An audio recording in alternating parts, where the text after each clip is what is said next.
The air on that crisp October afternoon carried the scent of freshly cut grass and impending conflict. Brandon Carter stood on his own back patio, a mug of cooling coffee in his hand, and watched three figures conduct a slow, deliberate inspection of his new fence. At the center of the trio was Catherine Stone, president of the Meadowbrook Springs Homeowners Association. She held a leather-bound clipboard against her hip, a testament to her meticulous brand of suburban authority. Her two companions, fellow members of the Architectural Control Committee, nodded along to her quiet commentary, their expressions a blend of feigned reluctance and dutiful concern. Brandon had built the fence himself, an 8-foot extension of tasteful cedar planks. It ran along the western edge of his property, providing a much-needed screen from the afternoon sun and the overly curious gaze of his neighbors on the adjacent cul-de-sac. It was a solid, professional job. He was a general contractor. After all, the footings were deep, the posts were plumb, and the stain was an HOA-approved shade of natural oak. He had submitted the plans, received the stamped approval from this very committee, and built it to spec. Now, Catherine was pointing at the top 2 feet of the structure, her brow furrowed in a pantomime of thoughtful deliberation. Neighbors peered from behind their curtains. A man walking his golden retriever paused on the sidewalk. His curiosity piqued. This was not a private inquiry. It was a public spectacle. The social humiliation, Brandon realized, was the point. "Brandon, thank you for coming out," Catherine said as she approached, her voice a smooth, melodic instrument of polite power. She was dressed in tailored slacks and a cashmere sweater, looking as though she had just stepped out of a high-end catalog for weekend wear. "We just have a small concern about the extension." Everything was built according to the approved plan. "Catherine," Brandon replied, keeping his voice even. His instinct was to bristle, to point out the absurdity of this post-construction tribunal. But years of dealing with difficult clients had taught him the value of professional composure. Anger was a tool to be used sparingly. "Oh, the craftsmanship is lovely," she conceded with a gracious nod. "Truly, you do wonderful work. That's not the issue." She tapped a perfectly manicured finger on her clipboard. "The issue is one of interpretation. Several residents have raised a concern that the height of the extension, at this specific location, may be impinging upon the community's view corridor easement as defined in the covenants, conditions, and restrictions." Brandon blinked. View corridor easement. The phrase was a piece of high-level bureaucratic jargon, designed to sound both official and immutable. He knew his property lines. He had personally reviewed the plat map before breaking ground. There was no physical easement registered on his lot. "There's no easement on my property survey." "Catherine, it's not a physical easement." "Brandon," she explained, her tone patient, as if instructing a child. "It's a conceptual right-of-way, established in the original governing documents to protect the aesthetic harmony and, by extension, the property values of the entire community. CC&Rs. Section 8.4.2. It's a bit esoteric, I know, but it's there to protect all of our investments." One of her companions, a man named George, cleared his throat. "We just have to be consistent. Brandon, if we let one slide..." He trailed off, shrugging apologetically. The unspoken threat hung in the air. This was a test. Brandon's gaze drifted past Catherine to his own house, where he could see his wife, Tracy, watching from the kitchen window. She gave a small, almost imperceptible shake of her head. It was a signal he understood. Engage, but do not escalate. Follow the process. He took a slow sip of his coffee. The warmth did little to calm the cold knot of indignation forming in his stomach. He was being publicly shamed on his own property for a violation that sounded entirely fabricated, all under the guise of protecting an investment he shared with his accuser. It was brilliant in its passive-aggressive cruelty. "I see," Brandon said, his voice a mask of calm neutrality. He met Catherine's gaze directly. Her eyes were bright and intelligent, but held a chilling lack of empathy. "Thank you for bringing it to my attention. I'll review Section 8.4.2 of the CC&Rs and respond to the board in writing." A flicker of surprise, or perhaps disappointment, crossed Catherine's face. She had likely expected an argument, a heated denial that would paint him as an unreasonable and aggressive homeowner. His calm, procedural response had denied her that satisfaction. "Of course," she said, her smile snapping back into place. "That's all we ask. We'll look forward to your correspondence." She turned and, with her two acolytes in tow, walked back toward the common area sidewalk. The leather clipboard once again tucked under her arm. The neighbor with the dog moved on. Curtains twitched back into place. The spectacle was over. Brandon remained on the patio, his coffee now completely cold. He looked at his fence, on his property, and felt a profound sense of violation that had nothing to do with property law. It was a declaration of war, delivered with a smile and a clipboard. And as he walked back inside to face his wife, he knew this was only the beginning. Life in Meadowbrook Springs had been, until that afternoon, a portrait of suburban tranquility. Brandon and Tracy Carter had moved in 18 months prior, drawn by the mature trees, the top-rated school district, and the palpable sense of curated order. For Brandon, it represented a hard-won victory. His construction company, Carter Built Homes, which he had started from scratch with a used pickup and a set of inherited tools, was finally stable enough to afford them a place in a community where property values were not just maintained, but fiercely protected. His work was his pride, a tangible legacy of quality and integrity, built one foundation, one frame, one satisfied client at a time.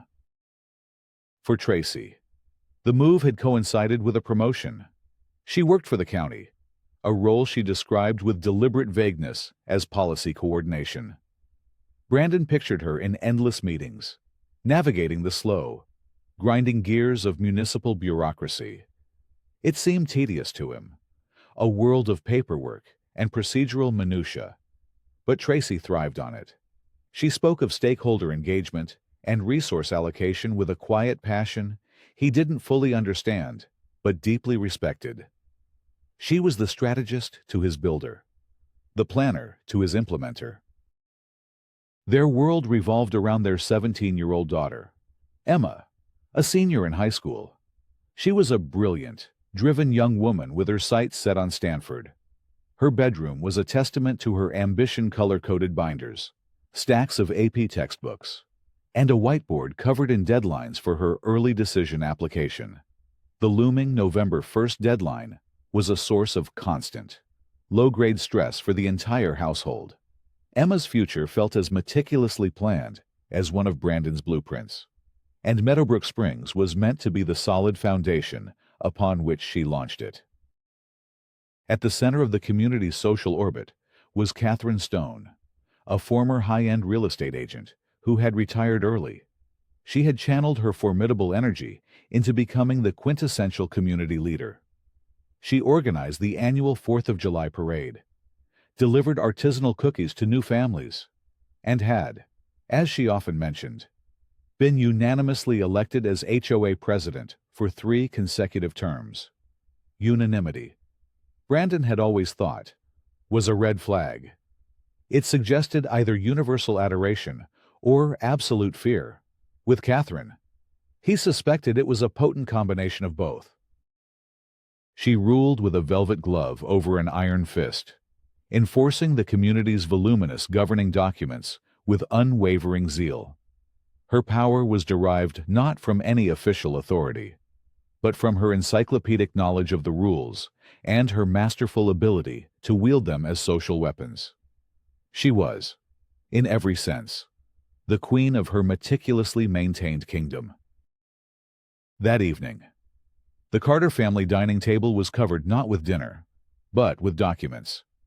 Tracy had retrieved the thick, three-ring binder containing the HOA's governing documents. Brandon watched as she turned the pages, her expression one of intense focus. Her pen moved with practiced efficiency, underlining phrases and making notes in the margins. "Here it is," she said, tapping a paragraph. CC&Rs. 8.4.2. Structures affecting view corridors.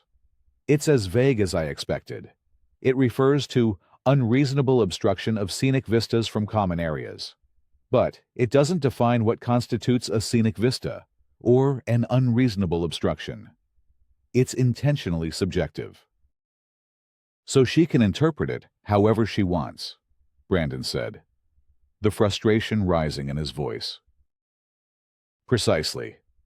It's a classic enforcement trap, Tracy replied, not looking up. She flipped a few more pages, her pen circling another section. Brandon leaned over to see what had caught her eye. FAR 3.1 Board Member Fiduciary Duty. "Why are you looking at that?" he asked. "Because this isn't about our fence." "Brandon," she said, finally meeting his gaze. Her eyes were clear and steady. "It's about her conduct. A violation notice is the tactic, but the strategy is something else. We need to understand the rules that govern her, not just us." Before Brandon could respond, his phone buzzed. It was a text from Frank, his old business partner and mentor.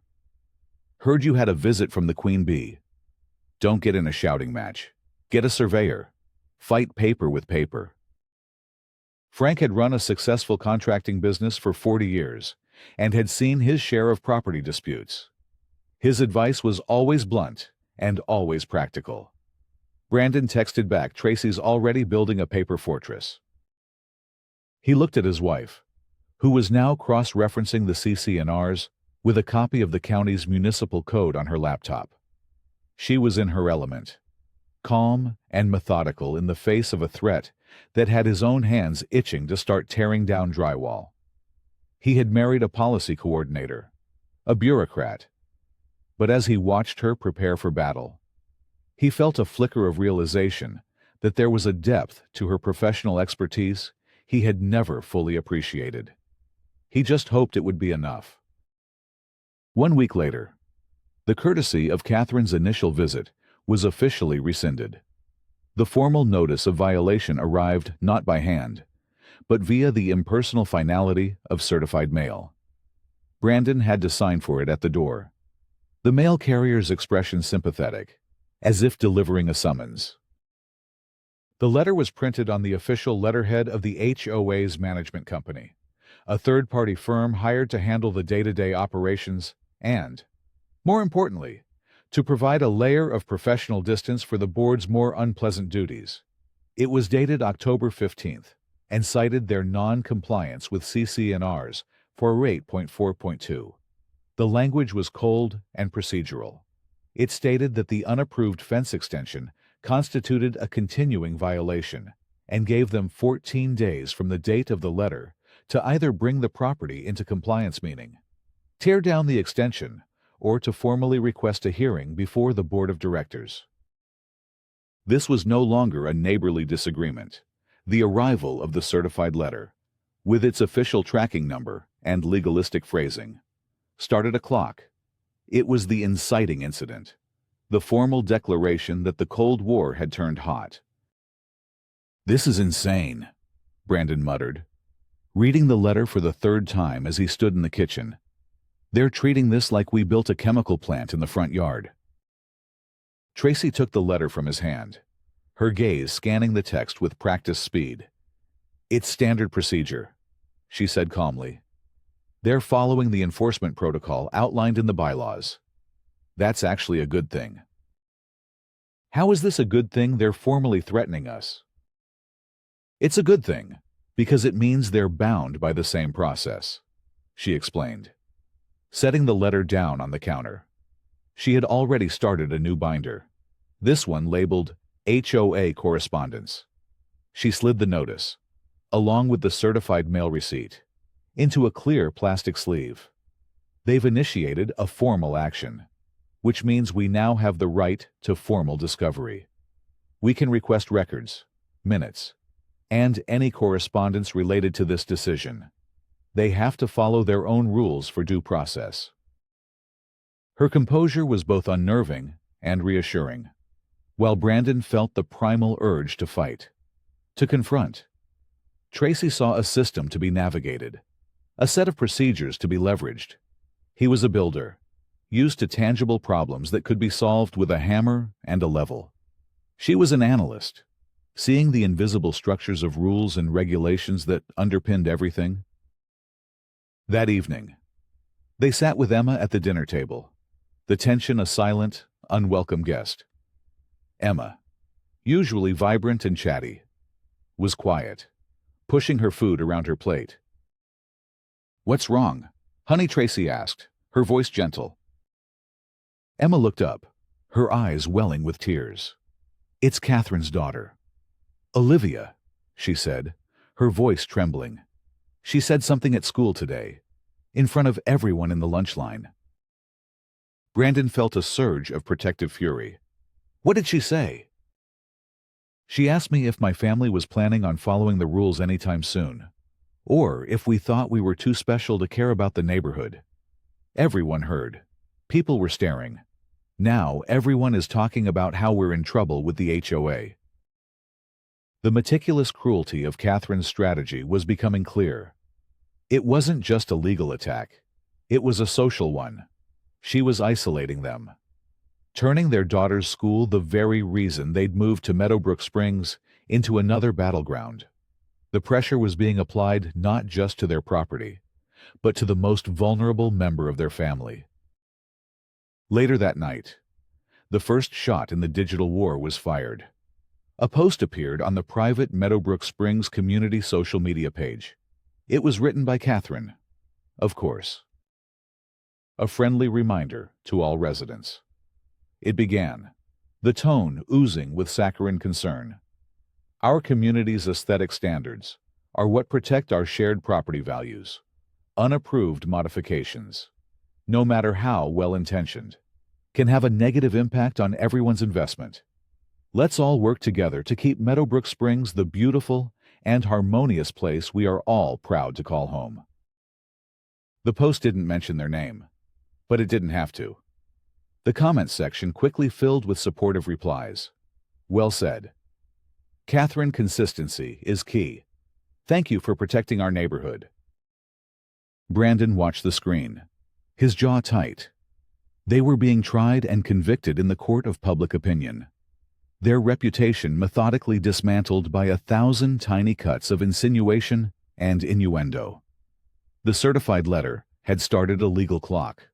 But this was a social contagion, spreading through the very community they had chosen as their sanctuary. The fence was no longer just a fence. It was a symbol, and Catherine was making sure everyone knew they were on the wrong side of it. The social pressure campaign was insidious and effective. What began with a pointed comment in the school cafeteria soon metastasized. Emma's friends became distant, their parents likely cautioning them to steer clear of the troublemaker family. Invitations to neighborhood get-togethers stopped arriving when Brandon went for his morning run. The friendly waves he used to receive were replaced with curt nods or averted eyes.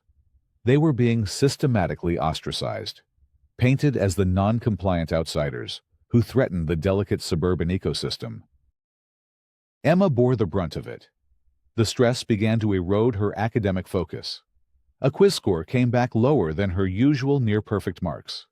She started missing deadlines for her extracurriculars. The Stanford application, once a source of excited ambition, now felt like an insurmountable mountain. The early decision deadline of November 1st loomed, a constant, ticking reminder of what was at stake. The weight of her family's conflict was crushing her spirit. While Brandon simmered with a frustrated, impotent anger, Tracy channeled her energy into a methodical, almost forensic investigation. Her first step was to file a formal records request with the HOA Management Company. Citing the relevant section of the state's Common Interest Development Act, she requested copies of all board meeting minutes for the past 2 years, all architectural committee decisions, and any and all correspondence related to the enforcement of CC&Rs. 8.4.2. Her second step was a trip to the county recorder's office. She returned with a certified, large-format copy of the official plat map for their entire subdivision. She unrolled it across the dining room table. A sprawling, intricate web of property lines, utility easements, and setback markers. "Look," she said, pointing to their lot, designated as Lot 114. "Our property line is clearly defined.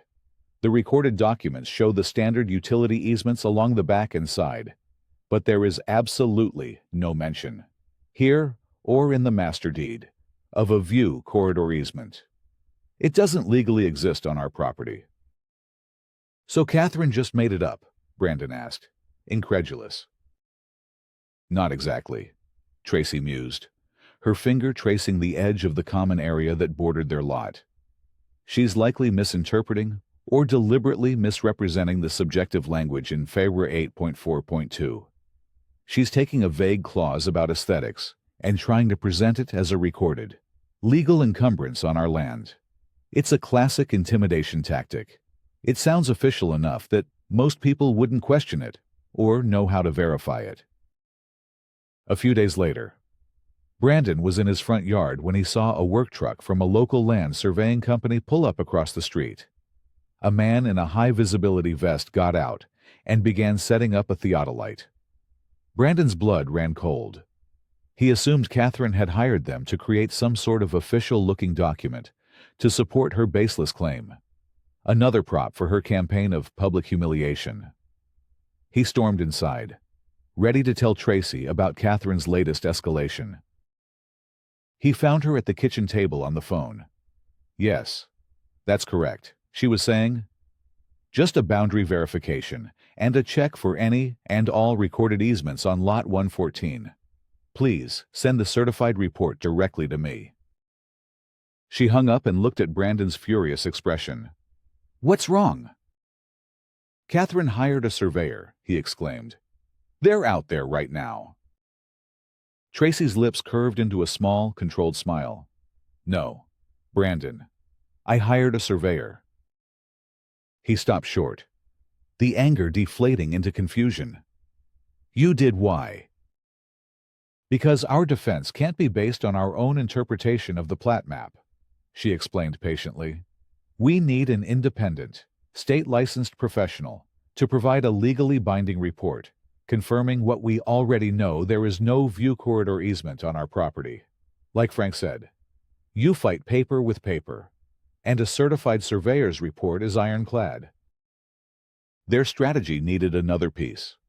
However, Tracy knew the rules, but she didn't know the history of Meadowbrook Springs. For that, they needed an insider.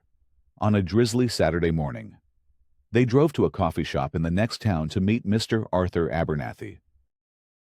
Mr. Abernathy was a retired title clerk in his late 70s, with sharp, intelligent eyes that had seen decades of property disputes from behind the counter at the county recorder's office. He had also served on the Meadowbrook Springs HOA board for 10 years before being unceremoniously pushed out when Catherine Stone consolidated her power. He held a deep and abiding distaste for what she had done to the community he had helped build. "Catherine Stone," he said, stirring his tea with a small, precise motion. "She treats the CC&Rs like a holy text, and herself as its sole high priestess. She preys on ambiguity. That view corridor nonsense is her favorite." Tracy laid out the notice of violation and explained the situation. Mr. Abernathy nodded slowly, a grim look on his face. "You're not the first. She targets anyone she perceives as a threat or, frankly, anyone she simply doesn't like. There was another family, the Garcias. On Lot 42. She went after them for a similar fence issue about a year ago. They fought for a while, but she wore them down. They ended up taking down the fence and selling their house a few months later. This was the first concrete evidence of a pattern. Is there any record of that? Tracy asked. There should be, Mr. Abernathy said. It would have been an ACC appeal, so it would be in the board meeting minutes. When the document packet from the management company finally arrived a week later, Tracy spread the requested meeting minutes across the table.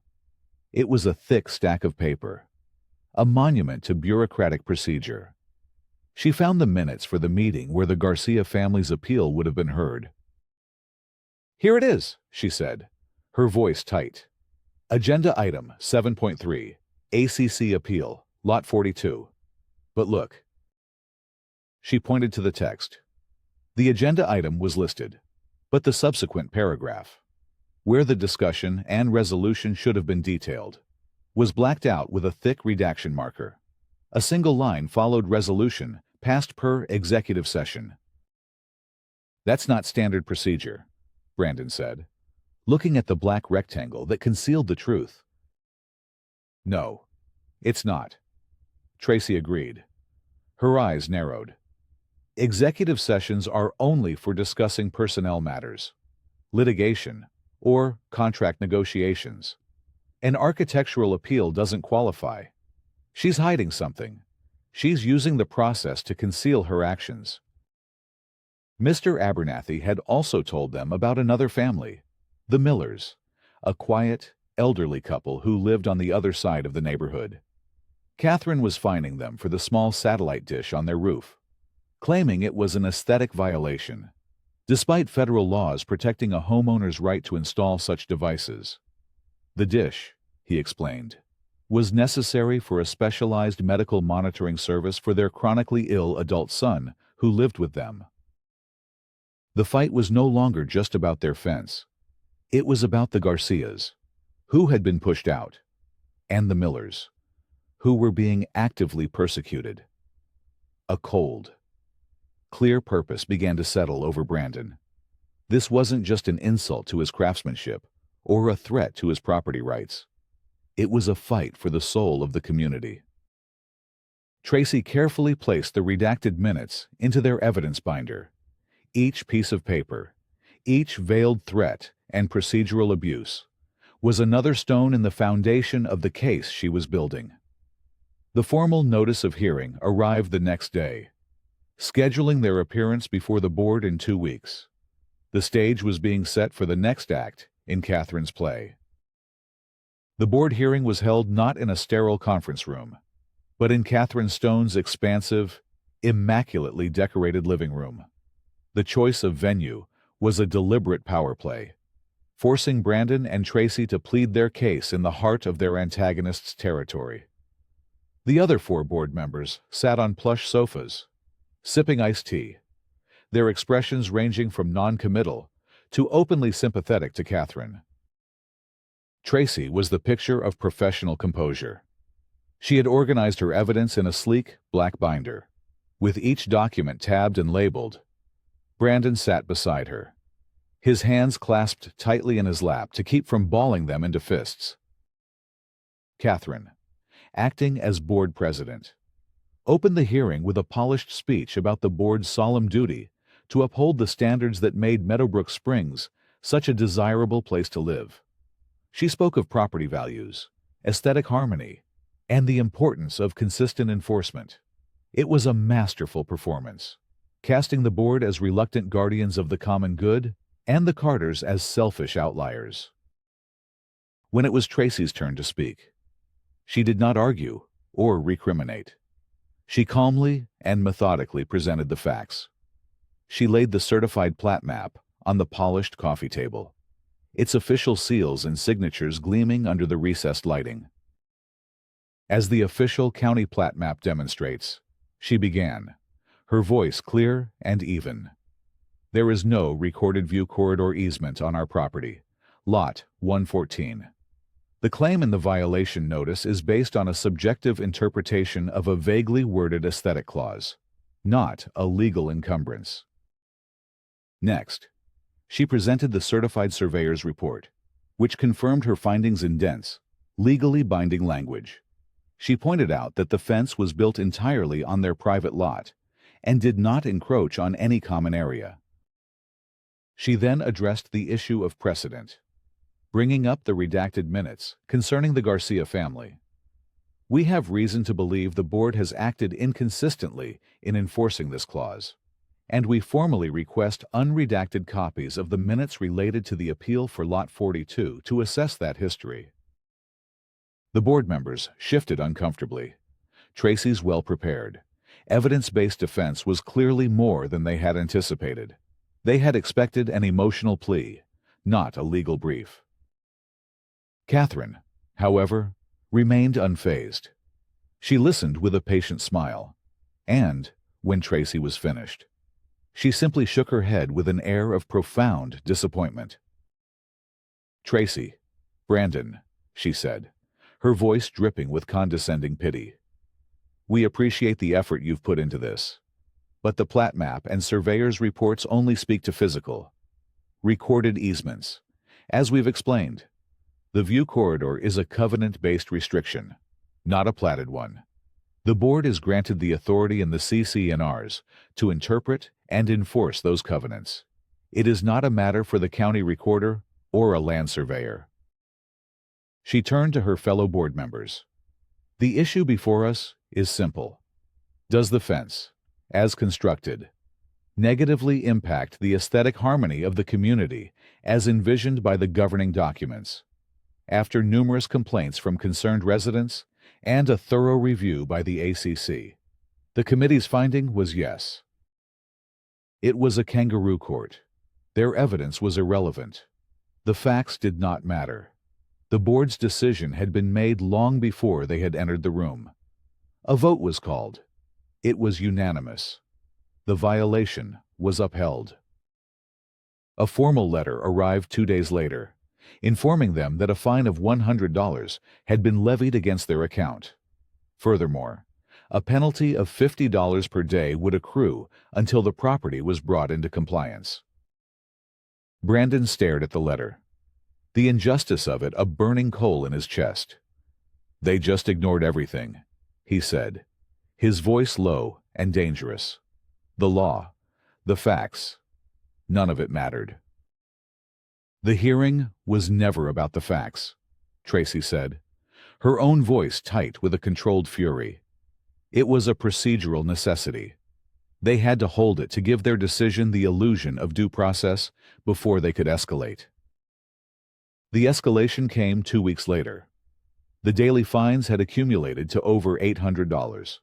A new letter arrived, this one from a law firm representing the HOA. It was an intent to file lien notice. The legalese was dense, but the message was brutally clear: if the outstanding balance of fines and legal fees was not paid and the violation not cured, the association would place a lien on their home. This was the midpoint, the point of no return. The conflict was no longer about social pressure or petty fines. A lien was a direct legal and financial attack on their most significant asset. It could affect their credit, prevent them from refinancing or selling, and, if left unresolved, could ultimately lead to foreclosure. Catherine Stone was no longer just an overzealous neighbor.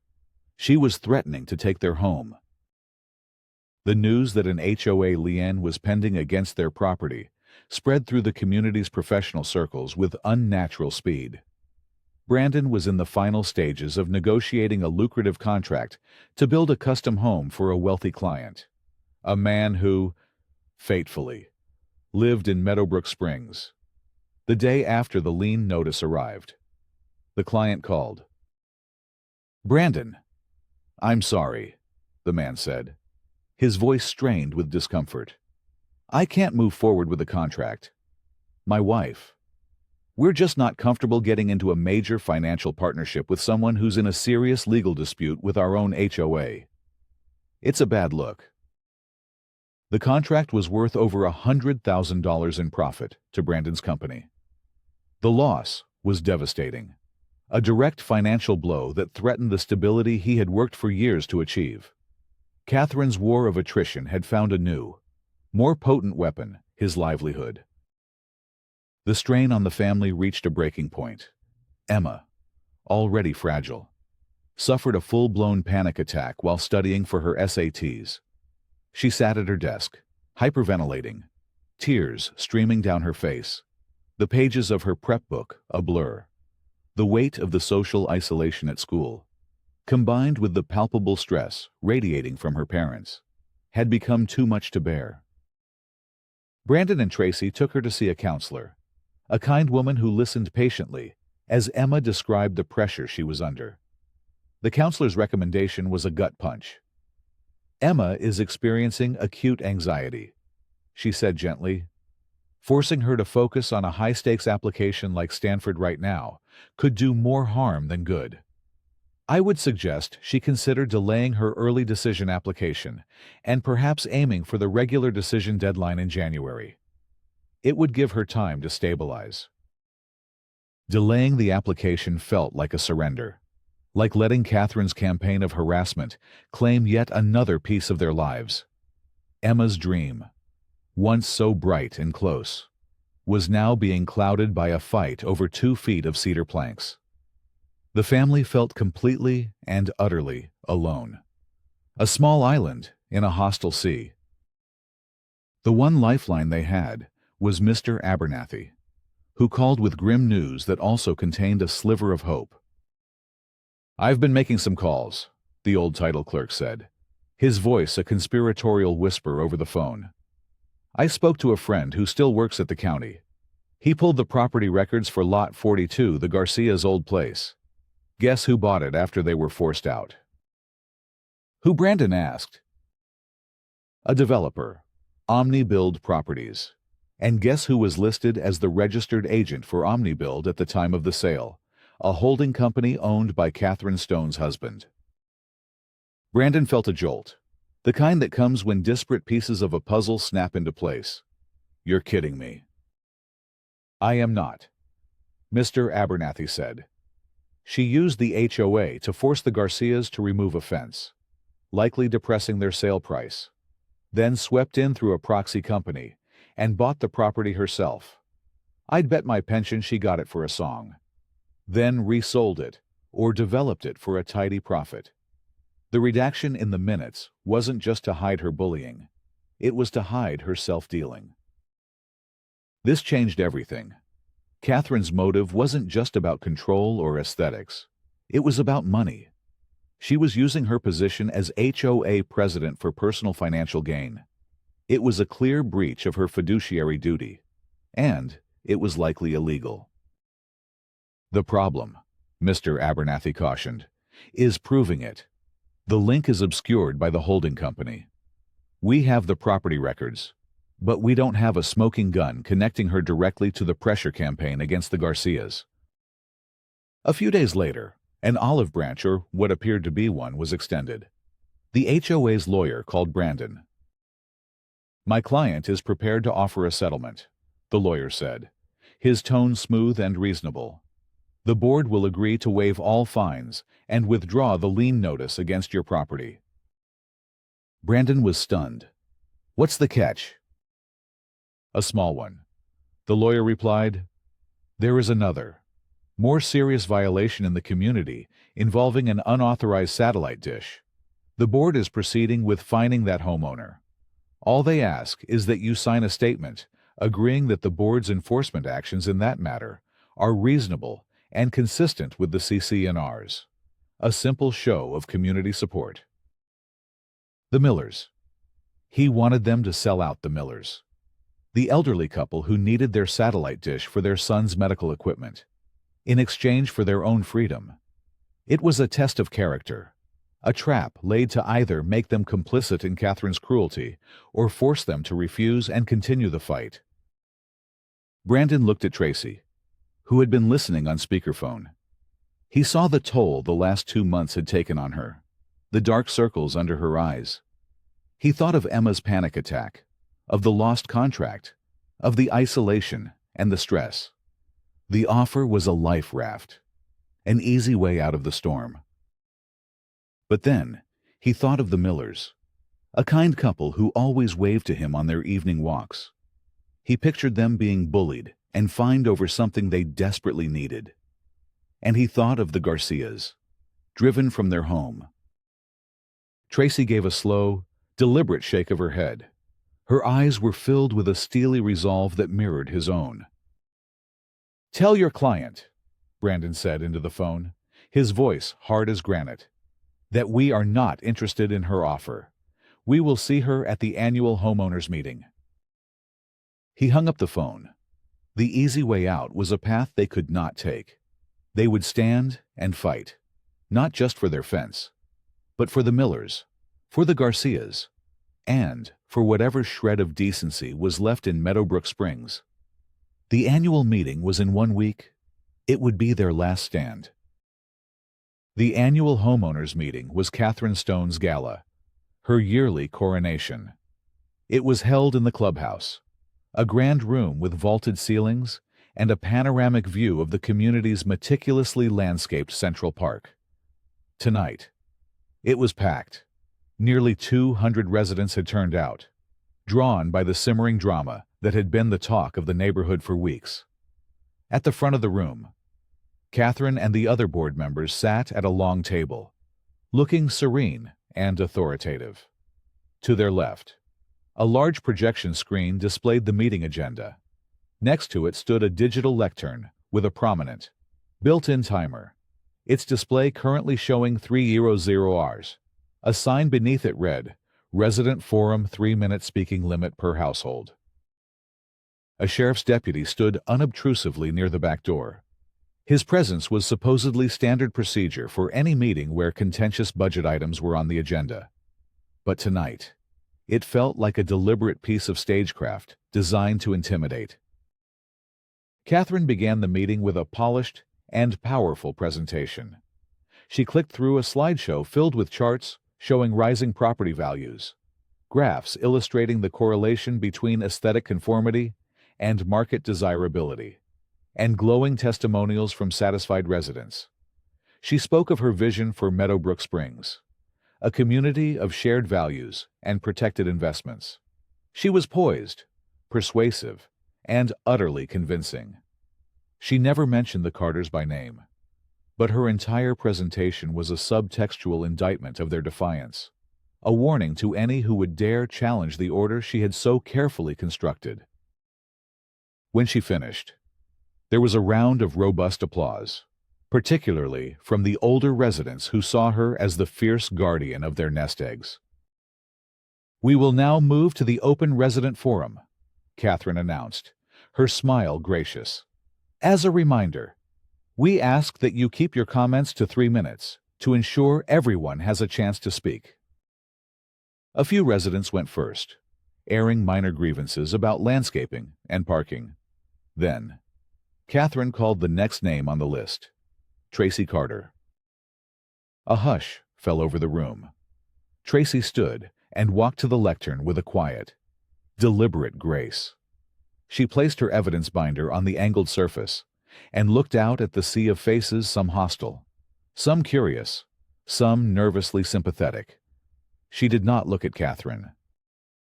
"Good evening," she began, her voice calm and steady, amplified slightly by the microphone. She pressed the start button on the timer. The numbers on the screen turned green and began to count down from 3:00 hours. "My name is Tracy Carter, and my family and I live at Lot 114 for the past 8 weeks. We have been the subject of a violation notice concerning our fence. I'm not here tonight to argue. I'm here to present facts." The timer clicked to 2:50. Exhibit A. She held up the certified county plat map, its large size and official seals impossible to ignore. "This is the official, recorded plat map for our subdivision, as it clearly shows, and as a formal report from a licensed surveyor confirms. There is no view corridor easement recorded on our property. The basis for the violation is a legal fiction." Murmurs rippled through the crowd. The timer showed 2:25. Exhibit B. She held up a new document. A single sheet of paper. This is a copy of the unredacted minutes from the board meeting of February 12th of last year, concerning the fence appeal of the Garcia family on Lot 42. It was obtained via a formal records request to the county, which archives all submissions from incorporated HOAs. Her voice remained level, but her words landed like hammer blows. These minutes, which were illegally redacted in the version provided to residents, show that the board forced the Garcias to remove their fence under the same baseless view corridor pretense. 3 months later, property records show that Lot 42 was sold to a development company, a company that, through a series of holding corporations, was controlled by a member of this board. This wasn't enforcement. It was a scheme to manipulate a property sale for personal financial gain. The murmurs grew louder, now tinged with shock. Catherine's face had become a pale, tight mask. The timer hit 1:45. Exhibit C. Tracy held up a sheaf of emails. These are communications between the board president and our management company, obtained through the same records request. They detail a pattern of selective and targeted enforcement. They contain instructions to monitor and document our family and others, while ignoring similar or more significant violations by residents who are personal friends of the board president. The timer showed 1:00. The room was completely silent. Every eye fixed on Tracy. She had systematically dismantled Catherine's entire narrative of fair and impartial governance. She had a full minute left to deliver the final, crushing blow. But she didn't. She paused, taking a deliberate breath. When she spoke again, her voice was softer, but it carried to every corner of the room. "But this isn't about my fence," she said, looking away from her evidence and making eye contact with the residents in the front row. "And it's not even about financial misconduct. It's about what kind of community we choose to be." The timer clicked past 0:45. "It's about the Millers," she said, her voice ringing with conviction. "An elderly couple being fined hundreds of dollars for a satellite dish they need for their son's medical monitoring equipment. A device protected by federal law. Yet this board has chosen to persecute them, causing them immense financial and emotional distress, all in the name of aesthetics." She had sacrificed her remaining time. Instead of using it to further eviscerate Catherine, she used it to defend the most vulnerable members of their community. It was a stunning pivot, a moral masterstroke that elevated her argument from a personal grievance to a principled stand for justice. The timer showed 0:15. "The covenants grant this board authority," Tracy concluded, her voice rising with controlled power. "But Section 3.1 of our own bylaws imposes upon them a fiduciary duty, a duty to act in good faith and in the best interests of all members, not to use their power to enrich themselves or harass their neighbors." The timer beeped, its screen flashing 0:00. Tracy's 3 minutes were up.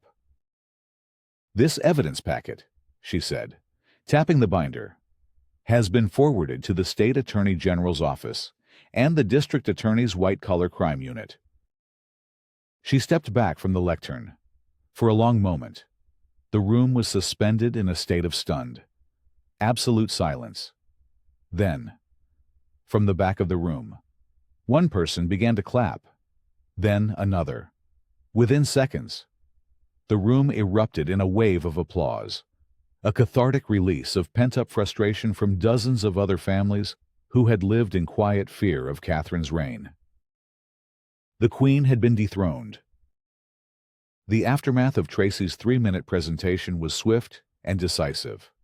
The first person to react was not a resident, but the representative from the HOA management company, a man in a crisp suit who had been observing from the side of the room. He immediately leaned over and whispered urgently to the board's vice president, his face a mask of professional alarm. The legal liability was clear and present. He was in damage control mode. The vice president, a man who had moments before been Catherine's loyal lieutenant, stood up, his face pale. In light of the information presented, he announced, his voice unsteady, "I move that the board immediately table all pending violation notices and schedule an emergency executive session with legal counsel to review our enforcement procedures." The motion was seconded and passed in a hurried, panicked vote, with Catherine abstaining, staring blankly ahead as her empire crumbled around her. The sheriff's deputy, no longer a passive observer, approached the lectern. "Ma'am," he said to Tracy, his voice respectful, "may I have a copy of that evidence packet?" He gestured to the binder. "The DA's office will want to see this as soon as possible." Tracy nodded and handed it to him. The quiet transfer of the binder from a resident to a law enforcement officer was a powerful symbol the matter had officially transcended the petty tyranny of HOA rules and entered the realm of criminal investigation. Then, from the audience, Mr. Abernathy got to his feet. "Point of order. Mr. Vice President," he called out, his voice firm and clear, resonating with the authority of a former board member. "Given the serious allegations of self-dealing and breach of fiduciary duty, I believe it is incumbent upon this community to make a motion from the floor. I move for a vote of no confidence in our president, Catherine Stone, and call for an immediate, independent audit of this association's finances for the last 3 years." The room erupted again, this time with shouts of "aye" and "seconded." The social contract that had held Catherine in power had been irrevocably broken. Her remaining allies on the board looked away, refusing to meet her desperate, pleading gaze. They were saving themselves. The weeks that followed saw a complete restructuring of the Meadowbrook Springs HOA. The law firm representing the association issued a formal, public apology to the Carter and Miller families. All fines were reversed and expunged from their records. The independent audit, as predicted by Mr. Abernathy, uncovered further evidence of financial irregularities, facing mounting legal pressure and total social ostracism. Catherine Stone quietly submitted her resignation and put her house up for sale. The district attorney's investigation was ongoing, a dark cloud that would follow her wherever she went.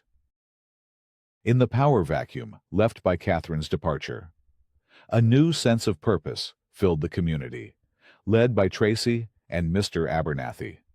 A group of residents drafted a new transparency and accountability bylaw. It mandated that all board meeting minutes be published online without redaction, established a clear and independent appeals process for residents, and required a full community vote for any fine exceeding a modest threshold. Tracy, the quiet policy coordinator, had become the architect of a new, more just form of governance for her neighborhood. Brandon's construction business rebounded. The client who had pulled his contract called to apologize and re-engage him, and several other residents, impressed by his family's integrity, approached him for new projects. His reputation was not just restored, it was enhanced. Emma, freed from the oppressive weight of the community conflict, found her focus again, with the support of her family and counselor. She polished her Stanford application and submitted it before the regular decision deadline. The experience had changed her. Her entrance essay was no longer a generic piece about academic ambition, but a powerful, personal reflection on justice, community, and the courage to speak truth to power. The final surprise of their ordeal was not a legal notice or a dramatic confrontation, but a quiet knock on their front door one Sunday afternoon. It was the Millers. Mrs. Miller held out a simple, store-bought thank you card. Mr. Miller was holding a freshly baked apple pie, "We just wanted to thank you," Mrs. Miller said, her eyes shining with unshed tears. "No one has ever stood up for us like that. You didn't have to." "Yes, we did," Tracy said gently, accepting the card and the pie. Brandon stood in the doorway, his arm around his wife, and watched the elderly couple walk back down the driveway. He looked at the pie in Tracy's hands, at the simple card, and then back at the cedar fence that had started it all. It was just a fence, but the fight had never been about the wood or the property line. It had been about building something far more important. He looked at his wife and daughter, at the quiet street where neighbors now smiled and waved again, and he understood. They had fought for their home, and in doing so, had helped restore the true meaning of community.